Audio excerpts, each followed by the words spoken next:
Hello everyone, welcome back to our channel. ఎలా ఉన్నారండి?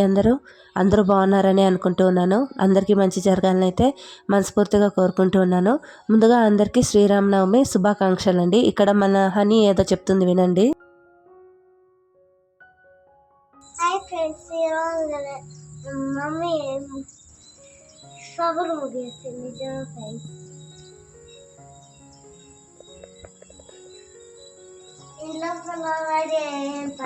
ఇలా మార్నింగే లేచి అయితే ముగ్గు పెట్టేటప్పుడు వచ్చిందనమాట. మీకైతే చెప్తూ ఉంది, హలో ఫ్రెండ్స్, మా మమ్మీ ఈరోజు ఫ్లవర్ ముగ్గేస్తూ ఉంది అనేసి అయితే చెప్పింది. దాని తర్వాత ఇంట్లో ఏం పని చేయలేదు అనేసి చెప్పింది. ఆ లోపల నేనైతే వీడియో రికార్డింగ్ కట్ చేసేసాను. సో ఇక్కడ శ్రీరామనవమికి ప్రిపరేషన్స్ అయితే చేసుకున్నాను అనమాట ఇంట్లో. ఆ డెకోవర్ అనేది నేను మార్నింగే చేశాను. ఏమంటే టైం లేదనమాట. ముందు రోజు ఎంత తుడిచినా కూడా మళ్ళీ దుమ్ము పట్టిపోతూ ఉంటుంది. సో అందుకే నేను అలా చేసుకున్నాను. ఇక్కడైతే ప్రసాదాలు అనేది ప్రిపేర్ చేశాను. నేను 3 అయితే ప్రిపేర్ చేసుకున్నాను అనమాట. కొంచెం హెల్త్ ఇష్యూ ఉంది, సో అందుకే వాయిస్ కూడా కొంచెం ఇగ్నోర్ చేయండి. ఇక్కడైతే నేను మెయిన్ వడపప్పు అనేది చేశాను. తర్వాత పానకం చేశాను. ఇక ఫ్రూట్స్ అనేది ముఖ్యం కాబట్టి సో ఫ్రూట్స్ అనేది పెట్టాను. దాని తర్వాత అమ్మవారికి నైవేద్యంగా అయితే అన్నం చేసి తర్వాత మునక్కాయ పప్పు సాంబార్ అయితే చేసి పెట్టాను అనమాట. ఇంకా చలివిడి, వడ అన్నీ చేస్తారు, బట్ అయితే నేను ఏమీ చేయలేదు. ఇవి మాత్రమే నేను నా చిన్నప్పటి నుంచి ఎక్కువ పానకము, వడపప్పు, ఫ్రూట్స్ అయితే పెట్టి పూజ అనేది చేసేవాళ్ళము. చిన్నప్పుడు అంటే నాకైతే ఒకటి గుర్తొస్తుంది. మా అమ్మమ్మ వాళ్ళ ఊరికి వెళ్ళినప్పుడు ఊరందరూ కలిసి బెల్లం అయితే తెచ్చి అమ్మవారి గుడి దగ్గర అయితే పెద్ద పెద్ద అండాలు అనేది పెట్టి నీళ్లు బిందెల్లో తెచ్చి పోసి అందులో పానకం అనేది ఊరు మొత్తము కలిసి ఒకే చోట పానకం అనేది కలిపేవారు. ఆ తర్వాత ప్రతి ఇంటి దగ్గర నుంచి ఒక చెంబు అయితే తీసుకొని వెళ్ళి పానకం అనేది పూజ చేసిన తర్వాత అందరికీ పంచేవారనమాట.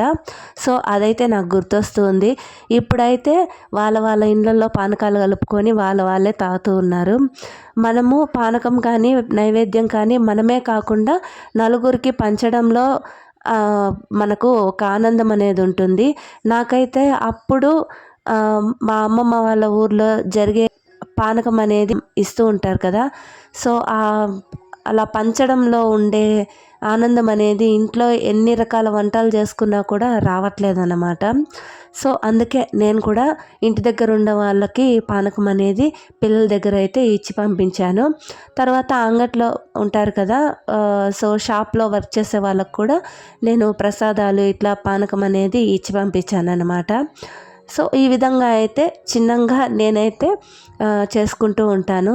ప్రతి నైవేద్యం కూడా అంతే అన్నమాట. ఏదైనా చేయని వీలుంటే ఇంటి దగ్గర అంతా నాకు ఇక్కడ వర్క్ చేసే వాళ్ళే ఉంటారు.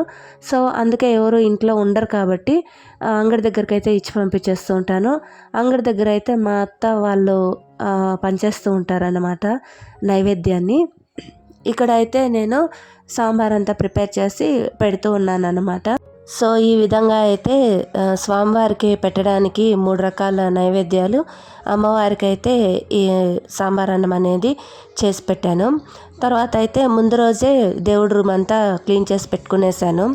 ఇక్కడైతే అలంకారం కూడా పూర్తి చేసుకున్న తర్వాత అయితే వీడియో షూట్ చేస్తున్నాను అనమాట. ఆ టైంలో గగన్ అయితే లేడు. గగన్ని మామిడాకులు తెమ్మని చెప్పేసి పంపించాను. సో అందుకనేసి లేడు. ఆ తర్వాత వచ్చాడు. ఇంకా సరే అనేసి నేను ఇలా పెట్టేసుకున్నాను అనమాట. ఇక్కడైతే దీపం అయితే వెలిగించి పూజ అనేది స్టార్ట్ చేసేసాను.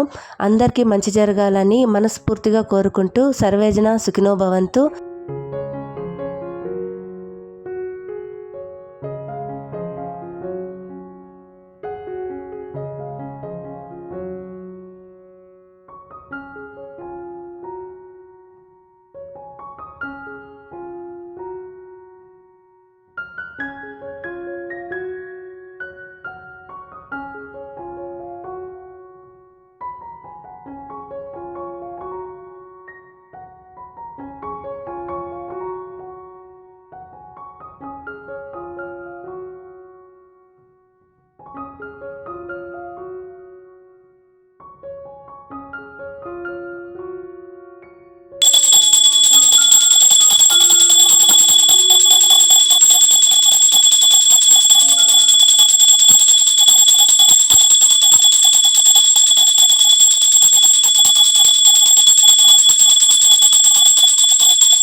సో ఈ విధంగా అయితే శ్రీరామనవమికి నేనైతే ఇంట్లో సింపుల్గా నైవేద్యాలు అయితే చేసి పూజ అయితే కంప్లీట్ చేసుకునేసాను.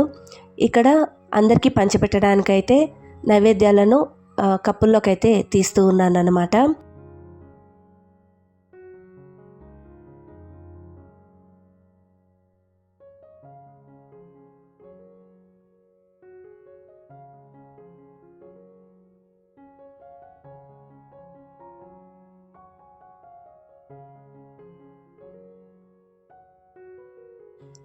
ఇక్కడైతే అమ్మవారి కుంకుమ అంటే అంకాల పరమేశ్వరి అమ్మవారికి అభిషేకం చేసినటువంటి కుంకుమ మరియు అలంకారం చేసినటువంటి గాజులైతే ఇచ్చానండి. సో గైస్, చూసారు కదండి, ఇదండి ఇవాళ వీడియో. మీ అందరికీ నచ్చిందని అనుకుంటూ ఉన్నాను. నచ్చినట్లయితే లైక్ చేయండి, షేర్ చేయండి, మంచి కమెంట్ కూడా చేయండి. ఫస్ట్ టైం చూస్తున్న వారు సబ్స్క్రైబ్ చేసుకోండి. Thank you so much for